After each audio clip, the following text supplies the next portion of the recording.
IT and cybersecurity is a lot like a sport. And as I talk to people that are trying to break in, it reminds me more and more of when I played basketball in high school. Really, I played basketball all my life, but I remember my freshman year in high school, I tried out for the JV team and I did not make it. I remember going up to the door and I saw it like they would hang a piece of paper up there with all the names of the people that made the team. And I looked at that freshman year and I was kind of devastated that I didn't make the team. But that fall, I remember a couple of days after I had gotten in through my sob party, my being sorry for myself, I picked myself up and I realized I'm not gonna let that happen again. I'm going to make the team next year. And that year, I would proceed with playing basketball all the time. Like I wanted to continue to refine my skills at a different level. And a couple of the things that I noticed, and this is related to IT, I promise. A couple of things that I noticed about my basketball skills and the habits I'd formed in my training was I was pretty much going into my driveway, and I was shooting. I was getting good at shooting. I was getting good at dribbling. I was bringing the ball with me everywhere so that my handles were really sharp and good.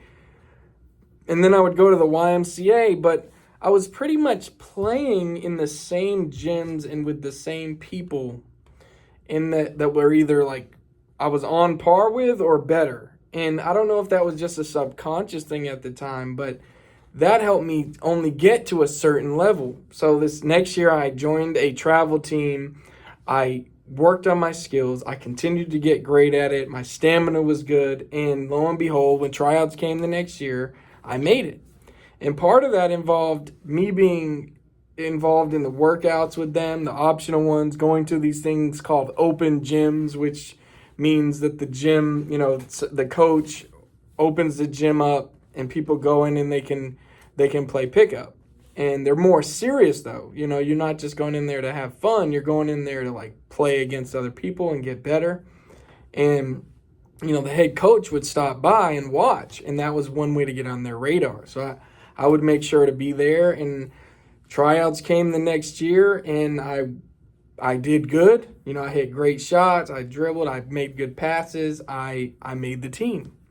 And that process is very similar in IT and cybersecurity because the industry as a whole is made up of a series of these highly technical teams that among the best of them operate like sports teams, where when you look at your training, you're constantly trying to do new things to get better, not just to gain credentials, but to upgrade your skill set and to have a new bag of tricks, right? You learn how to dribble and then you learn a new move in basketball.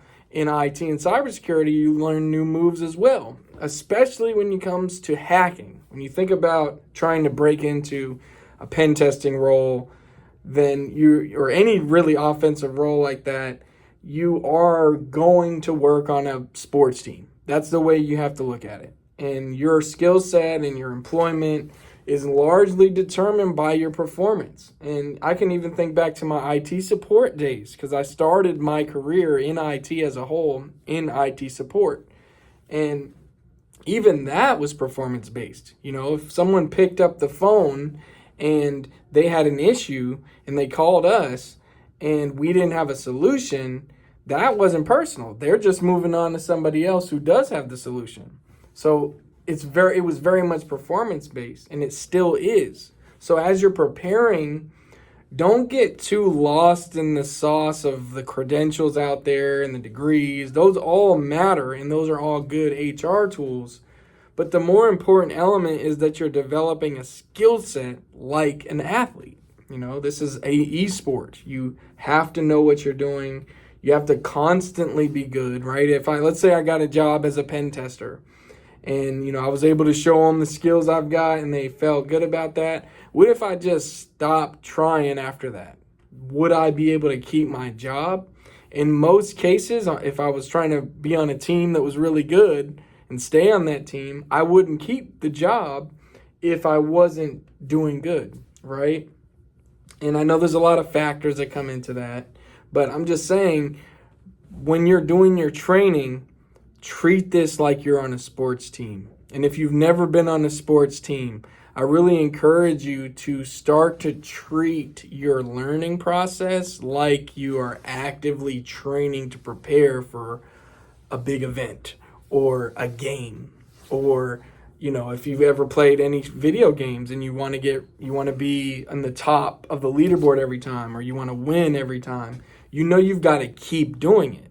Like I think about playing Call of Duty Warzone, for example. Playing that, you're not going to be getting wins easy at first. You have to continue to get good. You become familiar with the map. You actually physically get better with your hand-eye coordination, being quick on the trigger, being strategic. So when you look at cybersecurity jobs and IT jobs, you really want to approach it as if you are really training for something. And how do you know? I can help you. I've got a lot of videos on my channel, LTN Labs, that you can check out. Some of you already know it. You've already been doing that. I've got networking videos. I've done a series called Practical Network Fundamentals. I've also started a series on cybersecurity and ethical hacking, because that's something I hear that a lot of people want to get into. But I do these videos so that people can gain these skills, preferably for free. But I need you to take it serious if you're going to get into the field. And especially if you want to make it to the top of the game, right? Like let's say in your mind, you're like, I want to be among the elite. I want my name to be known out there.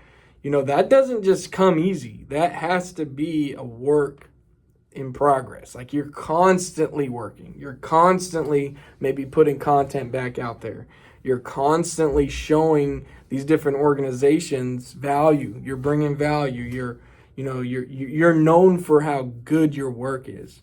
And a lot of that does come from your training regimen. This is the last thing I'll mention on it, and I promise I'll let y'all go.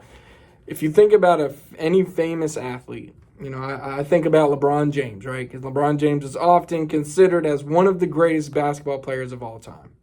And if you're trying to reach that point in this technical discipline, you got to think about this. So with LeBron James, he's supposedly spends like $1 million or more a year on his body, right? And that is, I'm sure, paying for physical therapists and trainers and just resources to make sure he's in tip-top shape. And it seems to be working because the guy he doesn't get hurt. If you keep up with basketball, it's like, knock on wood, LeBron James is an amazing human being. The guy is, older than any NBA player should be, still dominating, and rarely gets hurt. But that's on purpose. I don't think that's just this natural thing, because there's been plenty of 6'8" people that were as heavy as him that, got hurt, and it was career-ending injuries, right? So there's a strategy to that, and there's an approach in his training that he keeps that up. So as you train too, I want you to think about is this a sustainable training method, right? Maybe you live stream. Is it sustainable to live stream yourself training every single night at 10 p.m. if you have kids, right? If you have kids, you can't do that, right? You got to balance it. But when in your day, I need you to go look at that. What times of the day can you train? Preferably daily. I need you to come up with a daily training regimen. It doesn't have to be 5 hours a day. Just look, what time of day can you dedicate to training? Then it's what am I actually doing to train? Is it just reading the books? Because just reading alone is not enough. Just watching videos is not enough. You also got to get hands-on with it. You got to apply it. It's not the time you put in, it's what you put in the time. What are you putting in that time? How are you if you have 2 hours to study, are you watching a video for 2 hours and swapping between that and the TV shows you're watching? Or are you going and you're sitting in your home lab and you're practicing that VLANs for 2 hours? And you're going to set this up. That's why in a lot of my videos, I like to show the hands-on skills. I give you projects you could duplicate at home. And it's not always projects that are free, because sometimes you do got to go find equipment. So for finding equipment, you can go about, that in many different ways. You can ask a friend if they have any extra computers around. You can email school districts, directors of school districts, and ask them, do they have extra equipment that they have sitting in a garage somewhere that they're not using? And I've had that happen where I was given a lot of equipment and wasn't even being used, but it was treasure to me. And that's a different approach to learning, right? You're applying it, you're making it more realistic. So this is a sport. Treat it like that constantly. Once you break in, it gets easier, okay? It's, I think if you're a beginner right now, I feel for you, and I'm really here for you, honestly, because it's the hardest point in your career. And I think about my career. It was the hardest point in my career in IT and cybersecurity, was to actually break in the first place. And, once I did, though, I was getting paid to do it. So every single day I'm able to, learn something, and I have the peace of mind that I am getting paid to do this. I have some security in my life, and I can learn as part of my job. Now before I was in IT, though, I was just studying IT, and I was working at a car wash. And, nothing against washing cars. I just knew that wasn't what I wanted to do with my life. And the cars were looking clean. It was kind of satisfying, but it wasn't what I wanted to do. It wasn't where I was called. But it was harder to break in because I had to provide, I had to make some money.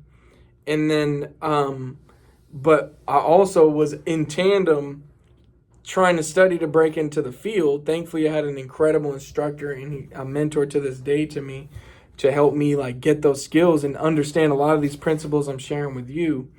And as I went, I eventually broke in. And the first time I got an opportunity to leave the job I was at to go into an IT role, I did it because it immersed me in the field. And now I'm around people on my team, again, like a sports team. I'm the rookie. I come in the team. I'm the new guy. Everybody knows I'm the new guy. So they're willing to give me knowledge, give me tips, things I need to work on, expose me to new technologies and training platforms. And then boom, I have a training regimen.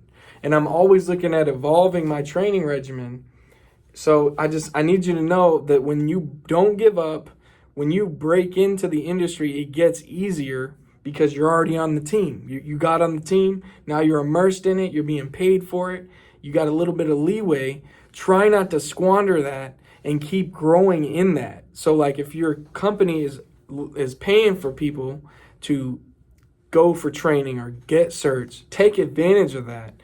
To go out there and go do those. It's easy to get lazy when you break in too, right? You get in, you're like, man, I'm in the industry now. I made it.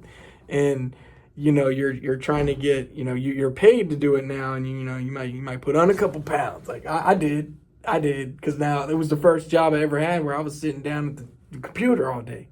Like this, sitting, doing IT and cybersecurity work compared to,